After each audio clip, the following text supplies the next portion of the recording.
appreciate you being here. And I'd love to hear more about how you got into the space. Obviously, I think investors are very intrigued by the way you've bridged the gap between the bicycle and the vehicle, and you have a number of very interesting use cases for your product. So I'd love to hear more. Great. Let's jump in. So Arcimoto began by manufacturing a three-wheeled electric vehicle. And then from there, you've branched into a couple of interesting use cases. So talk to us about that. Yeah, well, so I actually originally, I started Arcimoto in 2007. Once upon a time, I was a computer game developer and sold a company in 2007, went looking for an efficient everyday ride.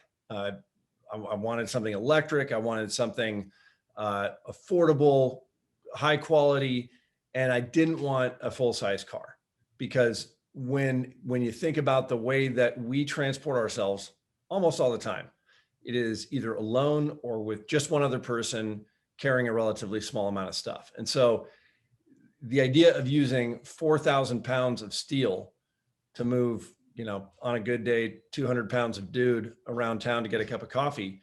It's crazy, particularly when you multiply it by everybody following that same pattern.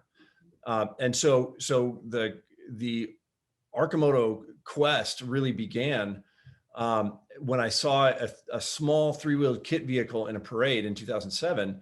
And it was just like, that was the light bulb moment. And what the light bulb illuminated was the giant gap in the market between the bike and the car. That, on the one end, you've got these two-wheelers that are, very lightweight, very, very efficient, fun to operate, but lacking in basic stability, any kind of protection from the elements, carrying capacity, all the rest. And then on the other end, you've got full-size 4,000 pound hunks of steel, typically powered by internal combustion. Right. And so that now where we sit today, there are, I think, a number of interesting products that have aimed at landing somewhere in that gap. The Polaris Slingshot, the Can-Am Spyder, and then a bunch of three-wheelers that are coming out in the electric space. But what we did is we spent actually about 7 years iterating over 8 different concepts, successive iterations of concepts, to really land on what we think is an ideal platform for everyday mobility. And what I think what really separates Arcimoto from sort of other options in the space is really that the product of that refinement has led to a very flexible platform for daily trips. And we have now, so we launched with our flagship product, which is the Fun Utility Vehicle. It's for everyday driving, for rideshare, for rental. We added the Deliverator, which is for last mile delivery of essential food and goods. The Rapid Responder, which brings the same benefits of the platform, that is, very easy to maneuver through traffic, quick to get to any site. That the Rapid Responder, we bring that to emergency services and security. We introduced the Cameo, which is a very niche product for on-road filming that we use for doing our film work. We introduced the Flatbed, which is just a sort of Arcimoto's version of a pickup truck, and then finally the Roadster, which is probably, of all the products in our family, is really just the one that is geared toward the pure fun machine for those who are looking for super fun on-road toys that drives like nothing else. I mean, it's incredibly fun ride experience.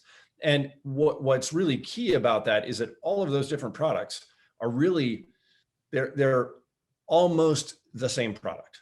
They share, the part commonality is incredibly high for a platform. It's, somewhere probably around 85-90% of the parts are the same between all of the different elements of our product family. And so as we look to go to mass production and to much higher volume, that is a really important component of the story, because it means that we're actually getting economy of scale from all of the different pieces, all of the different channels that we sell into, all of the different verticals that we're going after. So talk to us a little bit more about that. Obviously, getting to volume production is really critical in this space, and getting the cost down is obviously important. And you have, I mean, you're in a market where, I mean, correct me if I'm wrong, a Chevy Spark, you know, can run somewhere around 14K if I have that street pricing right. So tell me about kind of how you see the cost shaking out and how you. Totally.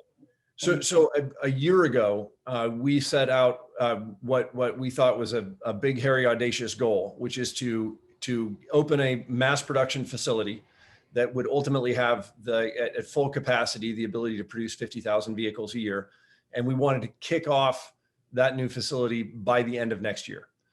So we teamed up with a company called Monroe and Associates out of Detroit, a storied engineering firm. That has done, I think, achieved a lot of notoriety for the reverse engineering work that they've done on almost every electric car out there. And we brought them in to help with the planning for getting to scale and driving down cost. Cost is directly related to one, scale of manufacture. So as you buy more parts at higher volume, you get significant price breaks at each sort of order of magnitude. And then the second piece is really all about simplification. So making sure that every part and every combination of parts that we're using is simplified to the absolute maximum, so that we can have, well, fewer parts is fewer things to buy. It makes it lighter weight. It makes it more efficient, and ultimately it makes it a lot lower cost. So we have been, I think, probably the significant pieces of the story there is that we've continued to articulate that goal of opening our mass production facility late next year. We actually purchased a facility for that purpose. We closed on that in last quarter, and we actually get the keys to the castle end of this month, assuming that the previous owner is successful in completing their move out on that timeline.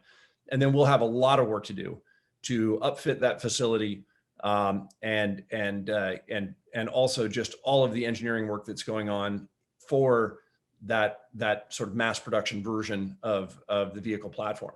And at the same time, we have our present production facility still outputting vehicles at very low volume, and the purpose there is to continue to satisfy our early adopters, some of whom have had pre-orders in the queue for a very long time, and also to really build the market for scale production. And that means getting our rental centers open in key markets. We just opened our first 2 company-owned rental outlets at the beginning of the summer, one in Eugene, one in San Diego, and then we have a franchise rental operation in Key West. So we're really pushing to get as many vehicles into rentals and various variations of rideshare while we are still heavily constrained on production. And then the third piece of that market building exercise is to get our fleet-focused vehicles, and that would be the Deliverator, the Rapid Responder, the Flatbed, and the Fun Utility Vehicle, into as many corporate and government fleets for evaluation purpose as we can. So today it is all about keeping the overarching goal very front and center, which is get to scale, and then also build out every piece of the business, from the purchase process to financing to the ability to experience vehicles in market, get all of that groundwork laid so that we actually can achieve our volume from a sales perspective as well as a build perspective. Talk to us about, obviously almost every EV manufacturer has talked about supply constraints in the industry. Obviously, you're not manufacturing a car, so the componentry is obviously clearly different, but talk to us about kind of how you see the supply chain and how it's impacted you, if at all. Well, it's certainly, it's impacted every builder of anything. Any physical product over the course of the last 18 months, I'm imagining has had some greater or lesser giant challenge with the supply chain. And that's because, we were in the middle of a global pandemic that's had effects like port closures, stack up of container ships outside of Long Beach, We have seen, continuing extreme weather events, extreme relative to what we've experienced before. But if you're tracking with what the IPCC is saying, this is the new normal on a way to probably a much more challenging new normal. And what I think that's exposed is really the fragility of the global supply chain. And what we're experiencing now is every company that's a participant is having to reevaluate and make much more robust that flow of goods and parts. And I'm expecting that choppiness and that challenge will continue for the next 12 to 18 months. I think the really good news for Arcimoto is, one, we're already in production. We're delivering vehicles to customers. We're delivering vehicles into a place where people can experience them and really enjoy the Arcimoto experience that is like nothing else out there. And then second is that our plans for going to higher volume production actually coincide with the end of that window in time, we hope.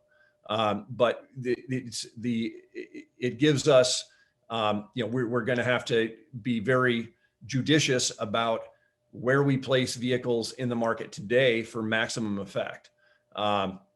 At the same time that we really make sure that supply chain for scale is very robust.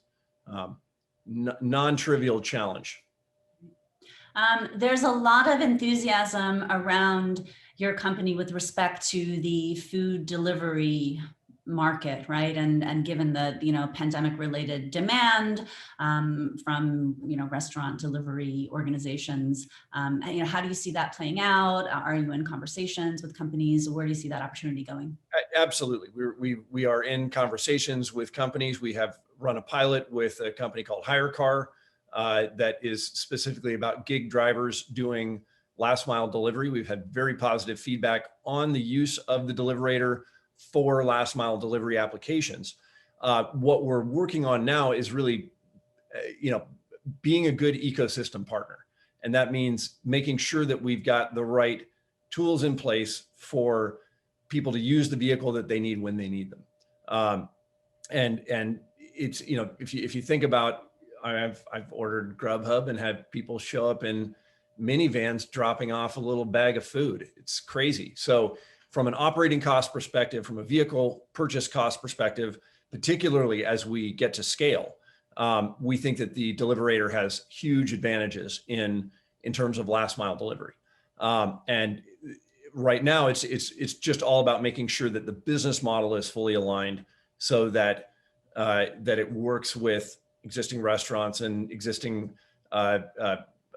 food delivery enterprises, as well as kind of looking to the future of what should that model for food delivery really look like from a business model perspective. Right. And you know that there have been some concerns, with respect to oppositional views on the stock regarding pre-orders, safety concerns. If you can address those head on, that would be fantastic. Well, I actually addressed those head on in our March 31st earnings call. And I would refer anybody back to that webinar. We hit it straight up. It's on our YouTube channel. I don't have much more to say on the topic other than, we have aimed to be best in class in terms of how we talk about our pre-orders and our indications of interest. We have avoided some of the techniques that we've seen used out there by other companies. And it really, hyping our pre-orders has not actually been a part of Arcimoto's story, period. Second, when it comes to safety, we take the safety of our customers incredibly seriously. And so there were some allegations in that report regarding how we communicated to our customers about recall issues that were just false. Right. The stock has performed incredibly well. It's almost doubled, I think, since May. I think the goal for this year is 500 vehicles. Do I have that correct? We articulated a goal of 500 vehicles at our Q1 call, and then again in May we will likely have an update of that on our earnings call on Monday. And again, vehicle deliveries today are obviously subject to all the stuff we talked about in terms of the supply chain. We've forecasted a lot of chop and a relatively flat unit growth curve up until the point where we get to mass production. But that's something that's going to, it actually does change on a week by week basis as a result of things that are, on some level, particularly at the scale that we're at, a little bit out of our control. An 8-week delay of a container coming out of a port over the ocean can have a substantial effect. So, yeah, that's we outlined some very significant top level goals for the year. Continue to push to scale, get our mass production facility outfitted, bring on our Platform 2 product, build out our rental model, and deliveries is certainly an important component of that. Right. And, where do you see autonomous driving factoring into what you're doing? There's been a lot of conversations around that. Well, so we actually just for the very first time, we actually talk about it mostly in terms of driverless technology. So autonomy is one piece. Driverless is just the vehicle drives without somebody physically sitting in the driver's seat. And that has been in our roadmap really since the beginning of the company. The thesis of Arcimoto is that if we, that what we do today is nuts. We pave over almost half the city for 4,000-pound giant machines that we almost always drive alone and then leave parked for 95% of their lives. And so the Arcimoto thesis is if we right size our vehicles, if we electrify our vehicles, and if we better utilize our vehicles, that we've got a good shot of achieving a sustainable transportation system, untorching the planet and having cities that don't suck anymore. And so that autonomy component and driverless component for Arcimoto is really all about, someday down the road, we'll have the full level 5, perfectly driving autonomous robotaxi that can go on all the roads at all speeds under all conditions, no matter what sort of weird corner cases come in. We don't think that that's actually necessary to derive a huge portion of the value of driverless technology. And in the case of Arcimoto, you don't really want it to drive you around. It is an incredibly fun driving experience. It's a very engaging driving experience. The way that I get myself to the grocery store, I think I wouldn't want the computer doing it for me. What I would like is for a vehicle to show up when I need it. Ideally, it's the right vehicle for the job. So if I need a flatbed shows up. If I need a delivery vehicle shows up. If I need a fun utility vehicle, one of those shows up. I jump in the driver's seat. I take it where I want to go. And then I jump out and it goes on and serves somebody else's trip. And so that piece, that concept is something that we have been chewing on for quite a while. One of our top level goals for this year was a demonstration of that basic technology. And what we showed at our summer showcase just a couple of weeks ago was the first driverless Arcimoto in operation in partnership with this is a company down in San Francisco that just took one of our vehicles, used our early driverless API, and they bolted on a remote control rig, and they showed a driverless Arcimoto.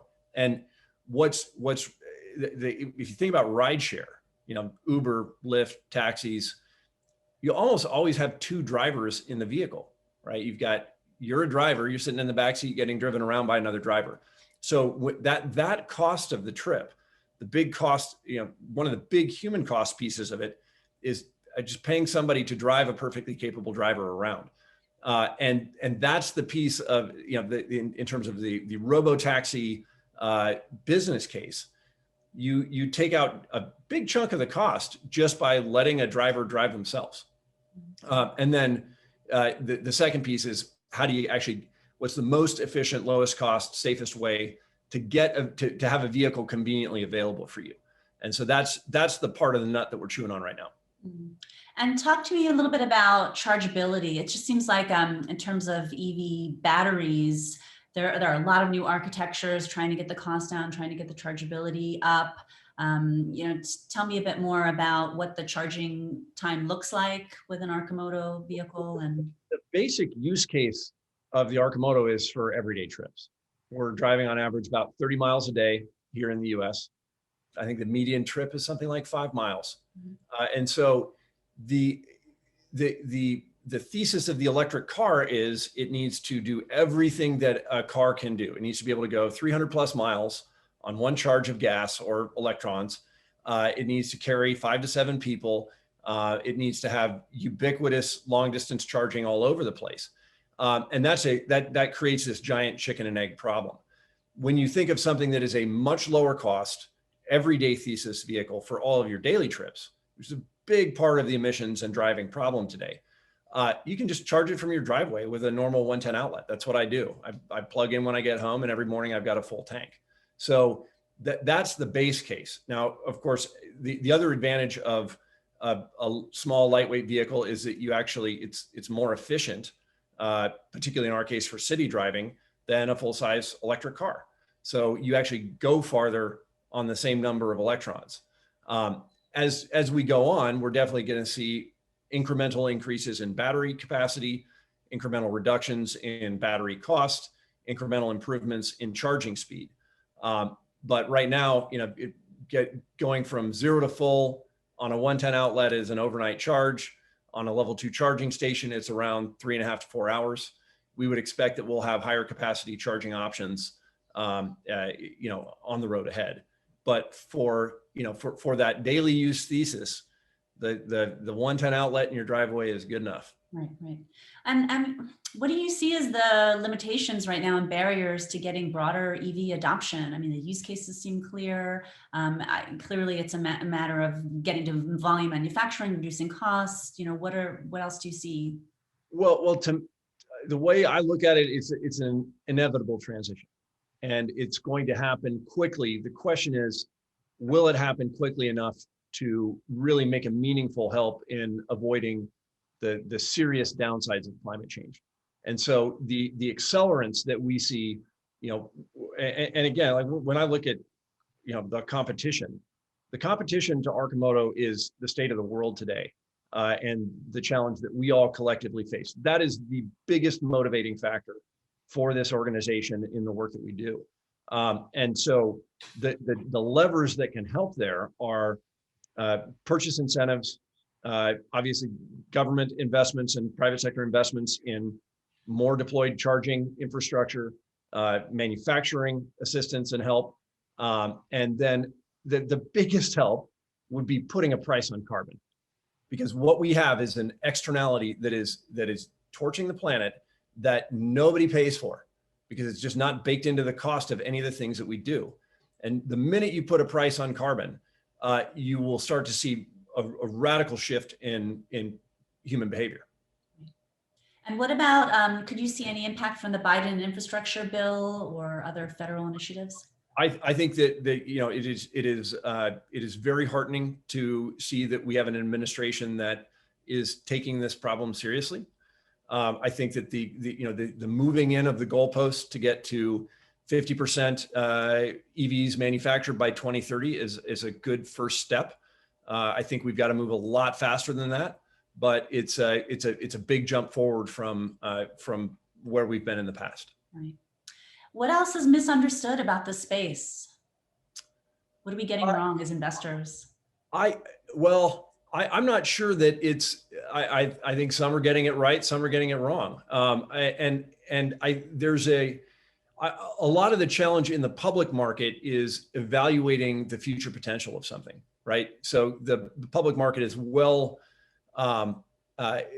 it's sort of well set up to look at the value based on what is today's quarterly revenue and blah blah blah blah blah. But particularly with the emergence of so many different EV endeavors that are essentially pre-market.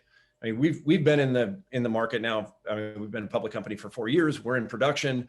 We're beginning to move up that scale ramp. But you've got a bunch of companies out there that are, still very much at the prototype stage with, sort of massive valuations. And there, it's a lot harder to. I think it's a lot harder to really understand what the future potential is. Right. Now, the valuations clearly reflect like a haves and have-nots kind of situation. But I think what's probably being missed on the sort of the bear case scenario is one, just the inevitability of that shift and how rapidly consumer behavior patterns can change when presented with new evidence. And I think what we're starting to see when you've got the IPCC saying code red, it's code red on the climate, guys. This is the most intense words that I've seen out of that body. You've got 14,000 climate scientists signing on saying there will be unmitigated human suffering if we don't act really fast. That will filter in, and particularly when you've got the backdrop of, here in Oregon, massive forest fires, you've got flooding all over the place, crazy weather events all over the world. The idea that that's not going to change how people behave is, I think, a little bit myopic. Right. Just for fun, I mean, you obviously, is there any role, I'm just thinking with NASCAR and, is there any role for electric vehicles? And it just, let's do clear bifurcation, or in the entertainment industry, right? I'm thinking, Fast and Furious, like how do we bridge the gap between them? Well, I mean, fast gas cars are on the verge of becoming super uncool. And that's the futurist in me talking. But I think fun electrics as sport entertainment is certainly on the docket. We just did our summer showcase up at Portland International Raceway, and it was an absolute blast to drive Arcimotos around the track. And I think that got some of the gears turning in some people's heads about the potential for sort of the future of motorsports. Yeah, and thanks for making EVs good looking, because that's not a ubiquitous trait in the industry. So I appreciate. Well, it's we're definitely form follows function, and when you've got something that is incredibly fun to drive, and it just sort of exudes that in how it looks. Thank you, Mark. Thank you for joining us. Really appreciate it. Well, I really appreciate you bringing me on the program. All right, take care.